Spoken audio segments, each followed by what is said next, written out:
میرا باپ مجھے نہ روزہ رکھنے دیتا اور نہ ہی نماز پڑھنے دیتا۔ کہتا تو نماز پڑھے گی یا روزہ رکھے گی تب تجھ پر خدا کا عذاب آئے گا۔ یہ بات سن کر میرا جسم کانپ اٹھتا تھا۔ میرا باپ خود 5 وقت کی نماز پڑھتا اور روزے رکھتا تھا۔ اچانک 27ویں روزے والے دن میرا باپ مر گیا۔ میں خوش ہوئی کہ اب مجھے نماز اور روزے رکھنے سے کوئی نہیں روکے گا، مگر جب میں نماز پڑھنے لگی تو میری روح فنا ہو گئی، کیونکہ میرے جسم کے اندر سے میرا نام شمائلہ ہے اور میرے چاچو کی بیٹی کا نام عنایا ہے۔ ہم دونوں بہنوں میں بہت زیادہ محبت تھی۔ میرے چاچو گاؤں کو چھوڑنا نہیں چاہتے تھے، یہاں پر ہماری زمین تھی۔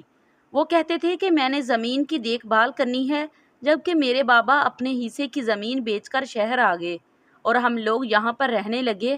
اب ہمارے حالات بہت اچھے تھے، لیکن پھر ایک دن ہمیں ہمارے دادا کی پرانی وصیت ملی اور اس دن کے بعد ہماری زندگی بدل گئی۔ اس وصیت پہ میرے دادا کی 2 مربع زمین نکلی جو انہوں نے اپنے بیٹوں سے چھپ کر لی ہوئی تھی۔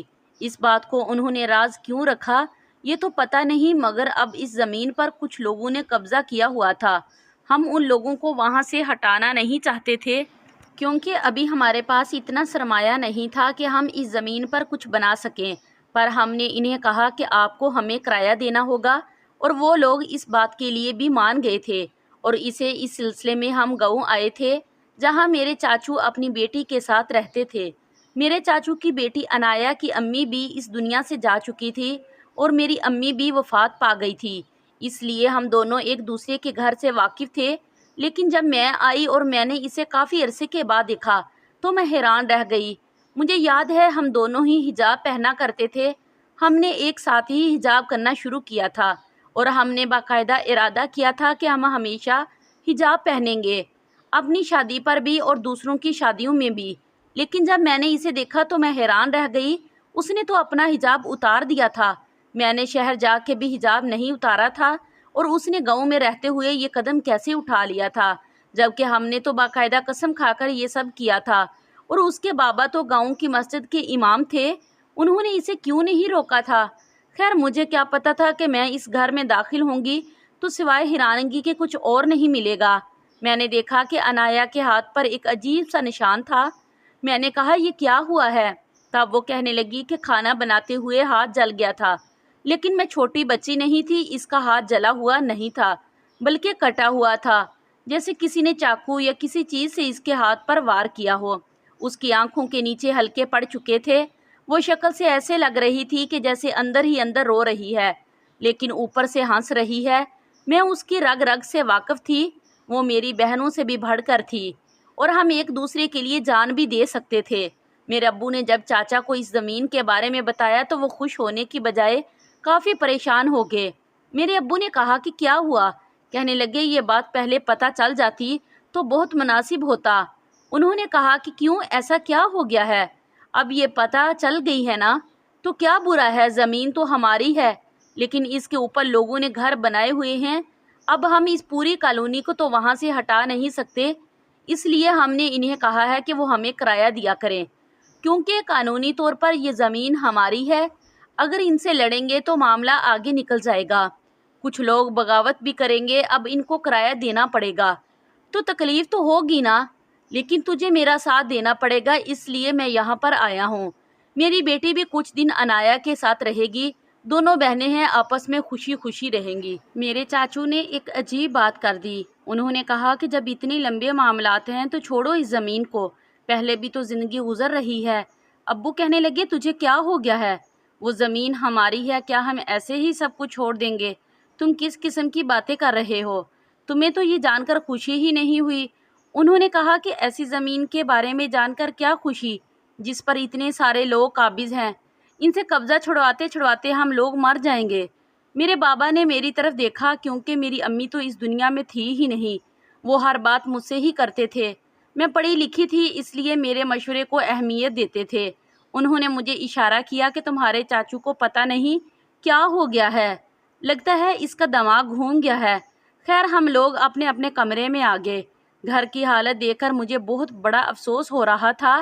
جب چاچی حیات تھی تو گھر بڑا صاف ستھرا ہوتا تھا، لیکن عنایا بھی تو تھی اور گاؤں کی عورتیں بھی تو بہت اچھے سے گھر کو سنبھالتی ہیں، لیکن گھر کی حالت بہت بری تھی۔ جگہ جگہ کوڑے کے ڈھیر پڑے ہوئے تھے، نہ کسی نے صحیح سے صفائی کی تھی، یہاں تک کہ کچن کی حالت بھی بہت بری تھی۔ اس کے کچن سے تو پکا ہوا کھانا کھانے کو بھی دل ہی نہیں کر رہا تھا۔ چاچو کھانا باہر سے ہی لے کر آئے تھے۔ میں نے انایا سے پوچھا کہ تم نے کھانا بنانا چھوڑ دیا ہے؟ تب وہ کہنے لگی کہ ہاں، تقریباً چھوڑ ہی دیا ہے۔ مجھے لگا کہ وہ ساری ہی رات میرے ساتھ بیٹھے گی، مجھ سے باتیں کرے گی، مذاق کرے گی، پہلے کی طرح ہنسی مذاق کرے گی، مگر ایسا کچھ بھی نہیں ہوا تھا۔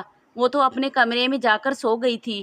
میں نے چاچو سے پوچھا تھا تو انہوں نے کہا کہ انایا بہت ہی بدل گئی ہے، اب وہ پہلے جیسی نہیں رہی۔ تم کچھ دن یہاں پر رہو، گاؤں کو دیکھو، پرانے رشتہ داروں کے گھر جاؤ، مگر انایا سے کچھ مت کہو۔ میں نے کہا کہ ٹھیک ہے، مگر مجھے معاملہ کچھ عجیب سا لگ رہا تھا۔ چاچو جان بوجھ کر اسے مجھ سے دور کر رہے تھے۔ صبح فجر کے وقت بھی وہ مجھے کہیں بھی نظر نہیں آئی۔ ہم لوگ 5 وقت کی نماز پڑھتے تھے۔ ہمارے خاندان کی یہ بہت ہی اچھی بات تھی کہ یہاں پر سب لوگ 5 وقت کی نماز پڑھتے تھے۔ نماز پڑھنے کے معاملے میں کوئی بھی سست نہیں تھا۔ ہم لوگوں کو خدا کا خوف تھا، اور اب تو ماہ رمضان کا مہینہ لگنے والا تھا۔ مجھے یاد ہے میں اور انایا ماہ رمضان کے پورے روزے رکھتے تھے اور صبح کی نماز اکٹھے پڑھتے تھے، مگر آج نماز کے وقت انایا نہیں آئی تھی۔ میں اسے پوچھنا چاہتی تھی کہ کیا معاملہ ہے، وہ کیوں اتنا پریشان سی ہے۔ جب میں نے اسے پوچھا کہ نماز کے ٹائم پہ تم کہاں تھی تو کہنے لگی میں سو رہی تھی۔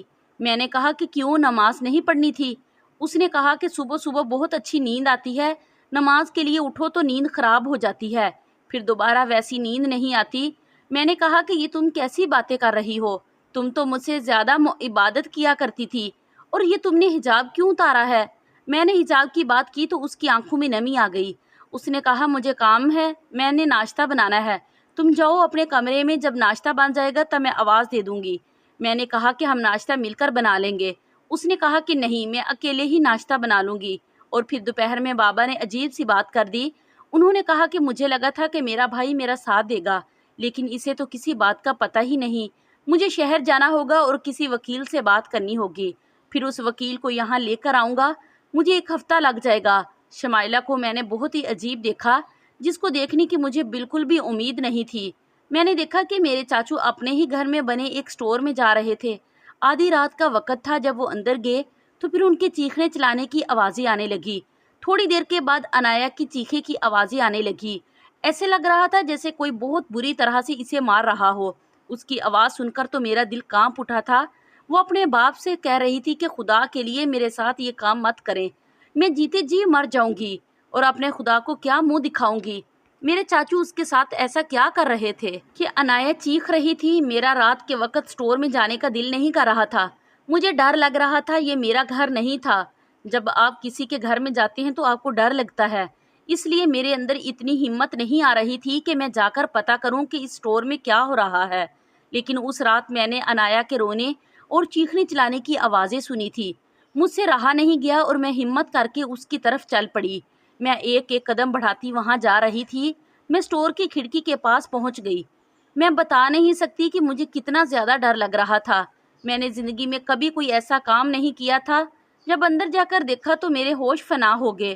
انایا کو چاچو نے زنجیروں کے ساتھ باندھ رکھا تھا اور کہا کہ صبح تک یہیں پر پڑی رہنا، اگر تمہاری چونک کی آواز بھی باہر نکلی تو مجھ سے برا کوئی نہیں ہوگا، وہ لوگ جلد تمہیں یہاں سے آ کر لے جائیں گے اور پھر میں بھی چلا جاؤں گا۔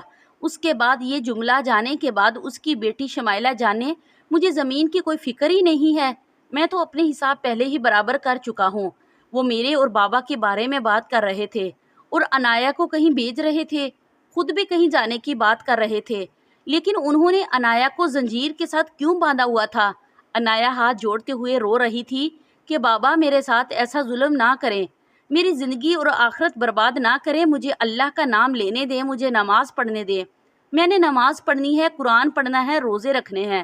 انہوں نے کہا کہ چپ کر جا، تیرا ان چیزوں سے کوئی واسطہ نہیں ہے، اس لیے تو ان چیزوں کو چھوڑ دے، تیری آخرت برباد ہو جائے گی، تو دوزخ میں جائے گی، لیکن مجھے اس سے کوئی فرق نہیں پڑتا، کیونکہ میں تیری آخرت کے لیے اپنی زندگی برباد نہیں کرنا چاہتا۔ اگر ان لوگوں کو شک پڑ گیا تو وہ تجھے بھی مار دیں گے اور مجھے بھی۔ میں نے یہ منظر دیکھا تو میں ڈر گئی۔ وہاں سے میں واپس آ گئی۔ میرے چاچو کی باتیں مجھے کچھ سمجھ تو آ رہی تھی، لیکن یہ سمجھ نہیں آ رہا تھا کہ وہ اپنی بیٹی کے ساتھ اتنا بڑا ظلم کیسے کر سکتے تھے۔ وہ ان کی اکلوتی اولاد تھی اور اس کے علاوہ ان کا اس دنیا میں کوئی تھا بھی نہیں، اور یہ اس کے ساتھ اتنا بڑا ظلم کر رہے تھے۔ وہ کیسے کسی جانور کی طرح زنجیر سے بندھی ہوئی تھی، اور نہ اس کو نماز پڑھنے دیتے تھے اور نہ ہی قرآن پڑھنے دیتے تھے۔ لیکن یہ سب کیوں کر رہے تھے؟ وہ میں نے اگلے صبح چھپ کر عنایا کے کمرے میں دیکھا، وہاں پر تو کوئی قرآن واقعی میں موجود نہیں تھا، نہ ہی کوئی چھوٹا جائے نماز تھا۔ یہاں پر ایک چھوٹا سا حصہ تھا جہاں پر ہم لوگ نماز پڑھا کرتی تھی، ادھر انہوں نے کباڑ کا سامان رکھ دیا تھا، لیکن خود تو ابھی ابھی مسجد کے امام تھے، سب لوگ ان پر بھروسہ کرتے تھے۔ اب مجھے میرے سوالوں کا جواب صرف عنایا ہی دے سکتی تھی، لیکن میں نے اسے دیکھا تھا، وہ بہت ہی زیادہ ڈری ہوئی تھی، اس لیے مجھے کسی ایسے موقع کا انتظار کرنا تھا جس میں اس سے آرام سے بات کر سکوں، تبھی تو وہ مجھ پر بھروسہ نہیں کر رہی تھی۔ جب انسان کسی مصیبت میں ہوتا ہے تو وہ کسی پر بھی بھروسہ نہیں کرتا۔ میرے بابا نے میرے چاچو سے جب دوبارہ بات کی تو میرے چاچو نے صاف صاف کہہ دیا کہ مجھے تمہاری جائیداد میں کوئی دلچسپی نہیں، وہ زمین کبھی بھی نہیں چھوٹے گی۔ اس طرح کے کیس میں تو زمین والا مر جاتا ہے اور زمین کبھی خالی نہیں ہوتی۔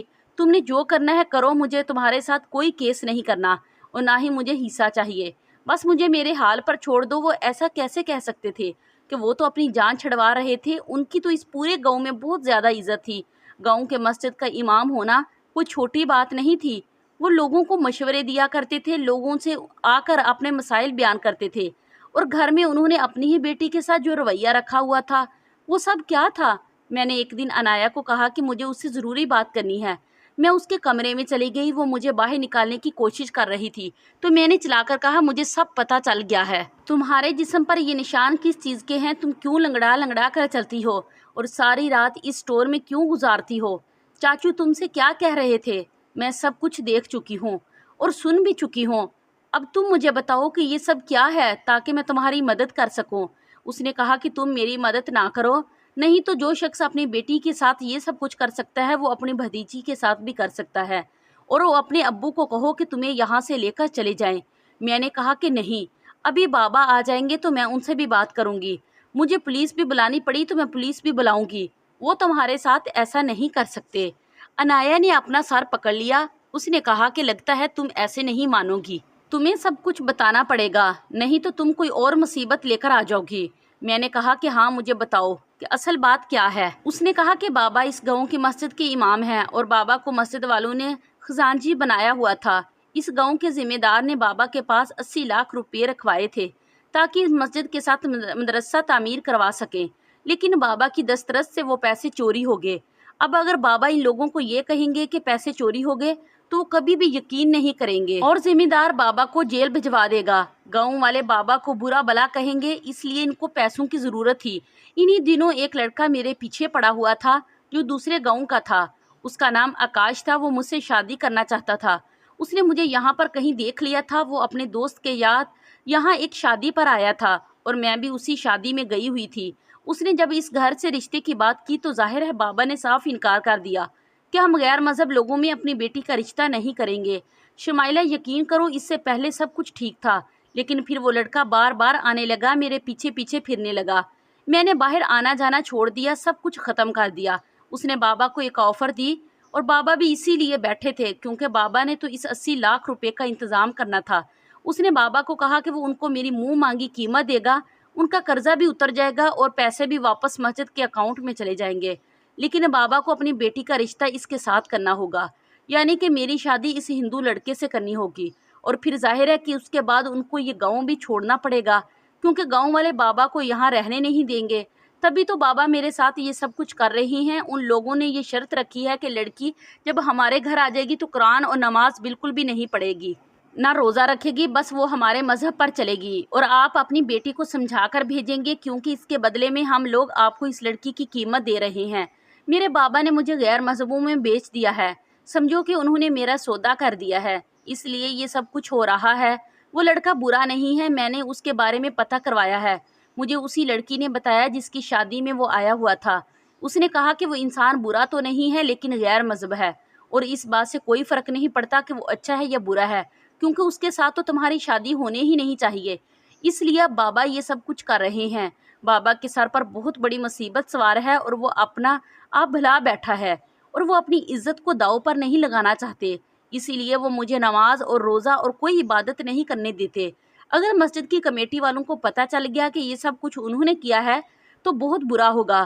ابھی کچھ عرصہ پہلے ہی ان سے پوچھا گیا تھا کہ پیسے محفوظ پڑے ہیں تو انہوں نے کہا ہاں بالکل محفوظ پڑے ہیں، اور اچانک سے یہ نہیں کہہ سکتے کہ پیسے تو چوری ہو گئے ہیں۔ اب بس 1 مہینے کا وقت رہ گیا ہے، وہ لوگ مجھے لینے آ جائیں گے اور پھر بابا ان کی رسومات کے ساتھ میری شادی کروا دیں گے اور میں ہمیشہ کے لیے وہاں چلی جاؤں گی۔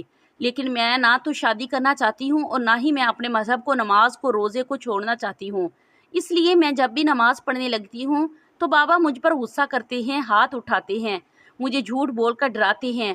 انہوں نے مجھے بہت مارا ہے، پہلے مجھ پر صرف غصہ کرتے تھے، ڈانٹتے تھے، بری بری باتیں کرتے تھے، پھر مجھ پر ہاتھ اٹھانے لگے۔ لیکن جب میں نے ہاتھ اٹھانے سے نماز کو نہیں چھوڑا تب انہوں نے مجبوراً زنجیروں سے باندھنا شروع کر دیا ہے۔ یہ تو تم آئی ہو تو مجھے صبح صبح کھلا چھوڑ دیتے ہیں تاکہ میں گھر کے کام وغیرہ کر لوں، نہیں تو میں پورا دن اسی سٹور میں پڑی رہتی ہوں۔ میرا حجاب بھی انہوں نے ہی اتارا ہے، کہتے ہیں کہ اب تم نے حجاب نہیں پہننا۔ وہ مجھے قربان کر رہے ہیں اپنے لیے اور اپنی عزت کے لیے۔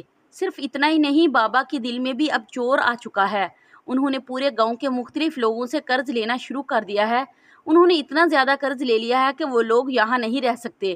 جیسے ہی وہ لوگ میری قیمت دے کر مجھے لے جائیں گے، بابا مجھے ان کے حوالے کر کے خود یہاں سے ہمیشہ کے لیے چلے جائیں گے تاکہ انہیں کبھی کسی کا قرض واپس نہ کرنا پڑے۔ بڑے لوگ ان پر بھروسہ کرتے ہیں اس لیے ان کو قرضہ دے رہے ہیں۔ مجھے نہیں پتا کہ بابا کو اچانک سے کیا ہو گیا ہے، لیکن یہی سب کچھ ہو رہا ہے اور اب تم کچھ بھی نہیں کرو گی، صرف چپ رہو گی۔ میں نے تمہیں سب کچھ بتا دیا ہے، اسی لیے بتایا ہے کہ تم اپنا دماغ زیادہ نہیں چلاؤ۔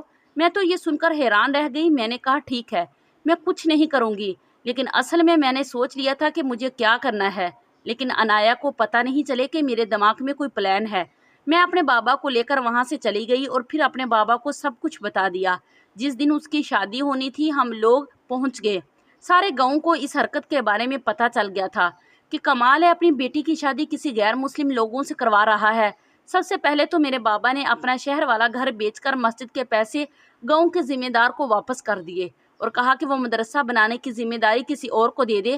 اس کے بعد بابا نے چاچو کا سارا لیا ہوا قرضہ بھی واپس کیا تھا۔ پھر ہم لوگ چاچو انایا کو زبردستی شہر لے آئے۔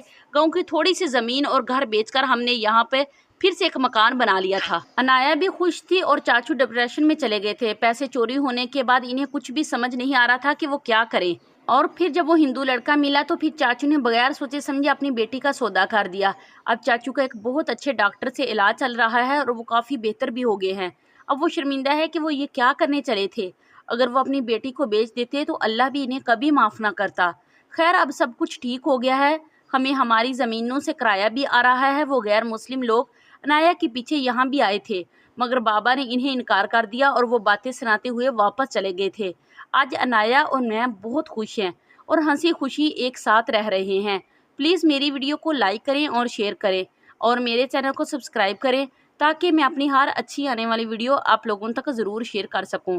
تب تک کے لیے مجھے اجازت دیجیے، شکریہ، اللہ حافظ۔